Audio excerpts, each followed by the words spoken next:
வேளாண் நண்பர்கள் அனைவருக்கும் வணக்கங்க. நேற்று வந்து நம்மளுடைய யூடியூப் சேனலில் வந்துட்டு ஒரு டீட்டெயில்டான வீடியோ பண்ணியிருப்பேன். அதாவது இளநீர்களை வந்து அதிகப்படியான சேதாரப்படுத்தக்கூடிய எலிகள் அப்படின்னு சொல்லிட்டு பாருங்கள். நேற்று போட்ட தேங்காய் கூட ஒன்று எடுத்துகிட்டு போகல, அப்படியே தான் கிடக்கு.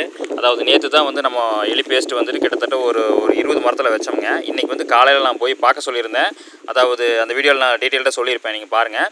இன்றைக்கி காலையில் வந்து பார்த்திங்கன்னா ஒவ்வொரு மரத்துக்கடியும் இந்த மாதிரி எலிகள் வந்து இறந்து கிடக்குதுங்க.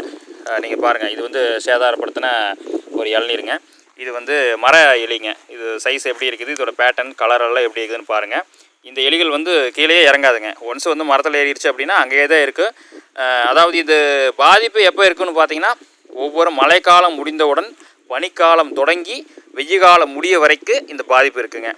உங்கள் தென்னந்தோப்புலையும் இந்த மாதிரி ஏதாவது பிரச்சனை இருந்ததுன்னா, தேங்காய் போடு வரும்போது தயவு செஞ்சு எலி பேஸ்ட்டை வாங்கி கொடுங்க. அதாவது தேங்காய் போடுற வரவங்க அவங்களே மேலே ஏறி எந்த பிரச்சனையும் வச்சு கொடுத்துருந்துருவாங்க. ஒரு அதிகபட்சம் ஒரு 2 நாளில் நீங்கள் ரிசல்ட் பார்க்கலாங்க.